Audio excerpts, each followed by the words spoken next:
Bonjour à tous et merci de votre fidélité. C'est avec une grande joie que nous vous retrouvons ce dimanche matin pour une nouvelle émission de Sagesse bouddhiste. Nous avons souhaité nous pencher aujourd'hui sur le contexte dans lequel le Bouddha est né, puis a vécu en Inde.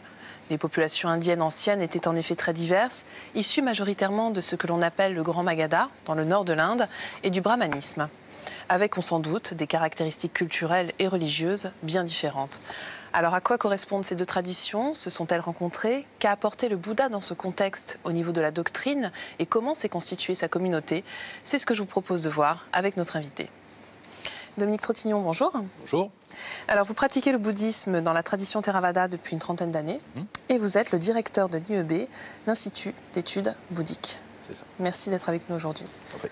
Alors, effectivement, dans ce que l'on appelle donc l'Inde de l'époque, ce qui correspond au 7e siècle avant notre ère, il y avait deux grandes populations, si on peut dire, et notamment donc, les peuples du Grand Magadha, qu'on appelle aussi les Dravidiens.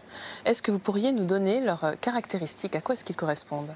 Alors, ce qu'il faut comprendre, pour commencer, c'est que l'Inde est un pays qui a subi plusieurs invasions de population.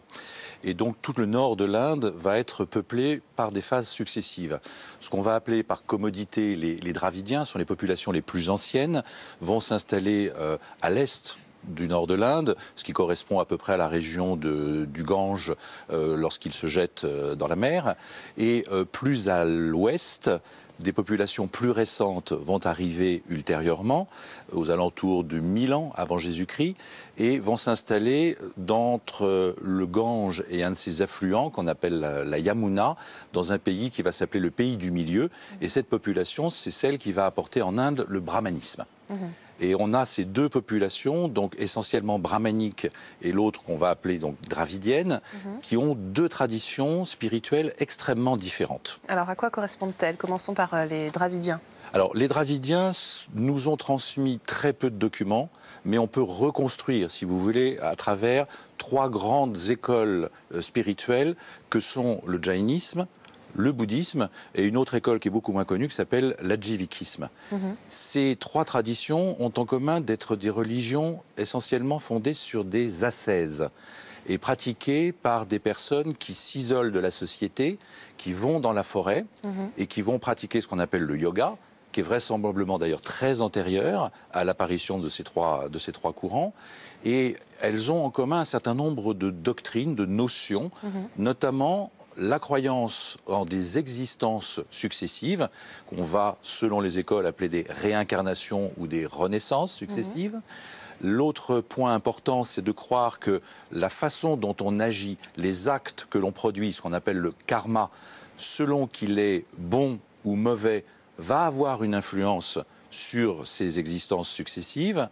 Et au final, on pourrait dire, c'est cet apport très pratique qui vient du yoga, d'exercices qui mêlent à la fois le travail sur le physique et sur le psychique, souvent pour que le psychique finisse par dominer le physique et d'une certaine manière se libérer de la matière.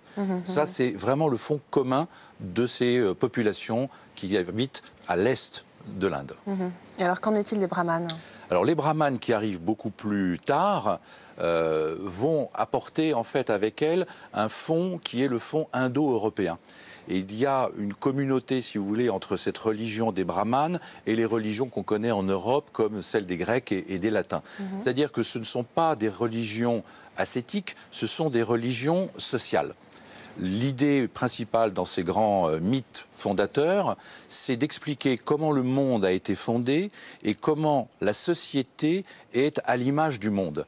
Et c'est un grand... si vous voulez, l'exemple type, c'est la division de la société en différents ordres, ou ce qu'on appelle en Inde des castes, où chaque personne a un rôle à jouer particulier, de telle manière qu'en fait, à l'origine d'un monde, les dieux ont organisé l'univers et ces différentes populations ont pour rôle d'organiser la société. Donc les brahmanes ont la nécessité d'effectuer des rituels religieux pour assurer l'ordonnancement du cosmos. Un exemple tout bête, un brahmane a obligation de faire le rituel du feu le matin parce que sinon le soleil de feu ne se lève pas. Il y a une réunion, une union comme ça entre le microcosme et le macrocosme, entre la société et l'univers.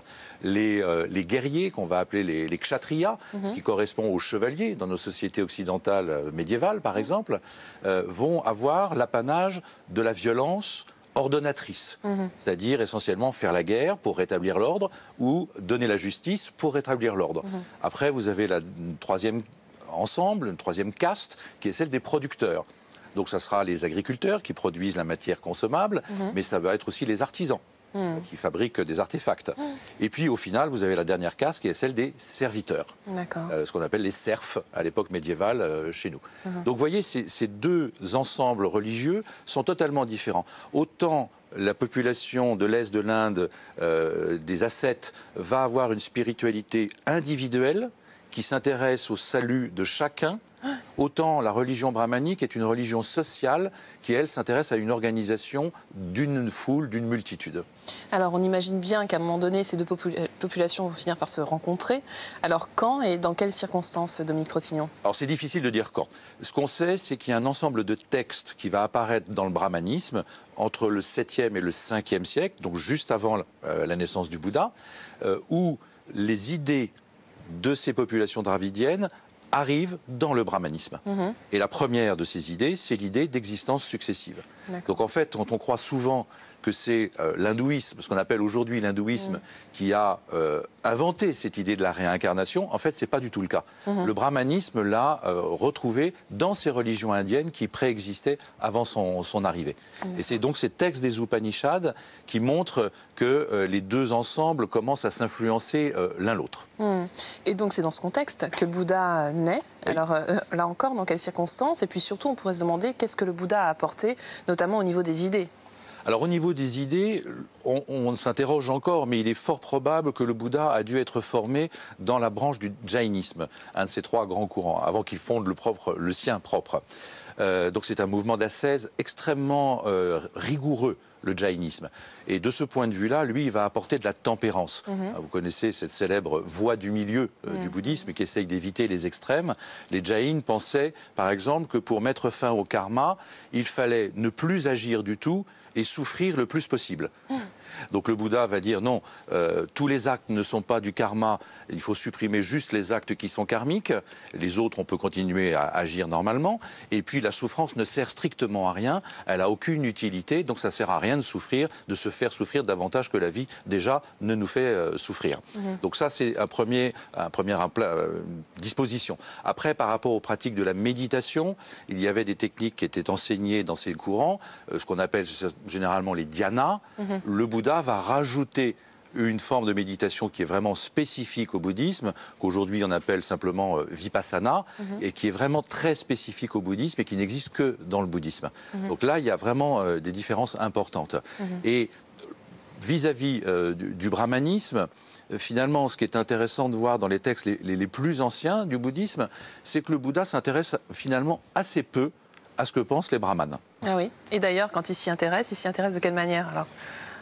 Les brahmanes, si vous voulez, ne cherchent pas à convertir, ils cherchent plutôt à s'imposer dans la société. Puisque leur but, ce n'est pas d'enseigner tellement une spiritualité, c'est de mettre la main, finalement, sur l'organisation sociale.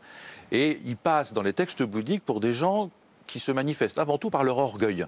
Ils veulent être les gens supérieurs. Et d'ailleurs, pour marquer cette supériorité, ils disent « nous sommes nés de la bouche de Brahma », alors que les autres membres de la société sont nés des bras ou des jambes ou des pieds, en fonction des castes. Et donc, eux, voilà, c'est la parole noble. Donc, ils sont au sommet de la hiérarchie sociale. Et dans les textes bouddhiques, il y a parfois des réparties du Bouddha qui sont assez méchantes, faut reconnaître, qui les remettent un peu à leur place. Et notamment à propos de cette naissance de la bouche de Brahma, dans un texte qui est assez célèbre, le Bouddha leur répond, écoutez, non, vous n'êtes pas né de la bouche de Brahma, vous êtes né du vagin de votre mère comme n'importe quel autre. Oui, donc ils se moquent vraiment de leur orgueil social, c'est très, très important. Tout à fait, et il les rabaisse assez régulièrement. De même, les brahmanes croient en un dieu créateur. Le premier texte du canon bouddhique ancien met à mal cette idée en disant Brahma se croit être créateur, mais en fait c'est parce que il ne se souvient pas de ses vies antérieures, il ne se souvient pas que lui-même est né en fonction de son karma, et c'est une illusion de sa part. C'est juste une manifestation de son orgueil, mais ça n'est pas la réalité. Alors ça, c'est pour les brahmanes. Est-ce qu'on sait comment le Bouddha a été accueilli par le reste de la population et comment il transmettait son enseignement? Comment ça se passait concrètement? Alors, très clairement, le Bouddha fait partie de ces religions ascétiques, donc il est lui-même un ascète. Ouais. On parle aujourd'hui des communautés monastiques, ça n'était pas le cas à l'époque. Les ascètes vivaient en petits groupes, avec un maître instructeur et un petit groupe de disciples autour de lui. Donc la littérature bouddhique a été fixée plusieurs siècles après, nous dit qu'il se déplaçait avec 500 ou 1000 disciples. Dans la réalité, il devait y en avoir 5 ou 10, et on supprime 2 ou 3 zéros. Et donc, pendant toute l'année, il se déplaçait comme les autres ascètes des autres traditions, en vivant généralement dans la forêt, sauf quand il va faire sa quête de nourriture dans les villes. Et puis, pendant la saison des pluies, là, il s'arrête pendant les 3 mois de la saison des pluies, à proximité d'une ville importante, pour qu'il puisse bénéficier des offrandes de ceux qui soutiennent cette communauté. Et tout le reste de l'année, il est itinérant. Et donc, il s'adresse particulièrement à son petit groupe de disciples, et à l'occasion de ses séjours dans les villes, il peut rencontrer une population plus large et donc enseigner à un plus grand nombre de personnes. Mais Dominique Trottignon, est-ce que l'on sait, notamment à travers les textes, dans quelles circonstances le Bouddha va à la rencontre des brahmanes? Alors, dans les textes anciens, il y a toujours un petit paragraphe introductif qui nous explique quand le Bouddha enseigne, où il se trouve et à qui il parle. Et un certain nombre de ces textes nous précisent effectivement quand il va rencontrer des brahmanes. Et une autre indication qui est très intéressante, c'est quand il va arriver dans un village de brahmanes. Ce qui nous prouve qu'à l'époque, toute la région n'était pas occupée par des brahmanes, mais qu'ils habitaient dans certaines grandes villes ou dans certains petits villages. Et dans ces cas-là, évidemment, les brahmanes qui aiment bien discuter vont poser un certain nombre de questions et le Bouddha leur répond strictement à eux, mais de façon différente par rapport à des questions qui pourraient être posées par des tenants d'autres courants religieux ou des gens qui n'ont pas du tout de religion. Alors pour conclure, parce qu'on arrive déjà à la fin de cette émission, finalement on nous présente souvent en Occident une vision comme quoi le bouddhisme aurait été quelque chose qui aurait été complètement en rupture avec le brahmanisme, mais on se rend compte en vous écoutant que ce n'est pas vraiment le cas. Ce n'est pas une rupture avec le brahmanisme, effectivement. C'est un mouvement qui naît dans un contexte différent de celui du brahmanisme, mais comme le brahmanisme va finir par dominer tout le nord de l'Inde, les successeurs du Bouddha, eux, vont avoir à ferrailler directement avec les brahmanes, ce qui n'était pas le cas directement du Bouddha lui-même. Donc petit à petit, la littérature va faire des brahmanes le premier ennemi, si je puis dire, le premier contradicteur. Mais à l'époque du Bouddha, il rencontre des brahmanes de temps en temps, mais pas tout le temps. Et au niveau donc des idées, notamment de cette histoire de la réincarnation? Alors effectivement, on a souvent dit pendant très longtemps en Occident que l'idée de la réincarnation et de renaissance venait du brahmanisme et n'était pas propre au bouddhisme. En fait, on sait aujourd'hui que c'est exactement le contraire. Elle est fondamentale dans le bouddhisme et elle n'est devenue un élément du brahmanisme que ultérieurement et que ça n'est pas fondamental dans le brahmanisme. Très bien. Bah, écoutez, je vous remercie Dominique Trottignon. Je vous en prie. Voici quelques livres si vous souhaitez en savoir plus. Aux origines de la philosophie indienne, de Johannes Bronkhorst, publié chez Infolio. L'auteur nous présente une esquisse des principales idées de la philosophie indienne ancienne sur le monde et la place qui occupe l'homme, notamment à travers les défis culturels, historiques ou intellectuels auxquels les penseurs indiens ont été confrontés. En suivant Bouddha, d'André Barraud, édité chez Chiron, Philippe Lebeau, vous y retrouverez les écrits fondamentaux du bouddhisme antique, choisis dans les Sutras Pitaka et les Vinaya Pitaka, les sources les plus anciennes et les plus sûres, pour connaître ce que fut la vie du Bouddha, ainsi que son enseignement. Ainsi que les numéros 7 et 8 des cahiers bouddhiques, publiés par l'Institut d'études bouddhiques. Vous pouvez revoir cette émission pendant toute une semaine sur le site internet de France 2 en consultant plus.fr. Merci à tous de votre fidélité. Je vous souhaite un très beau dimanche.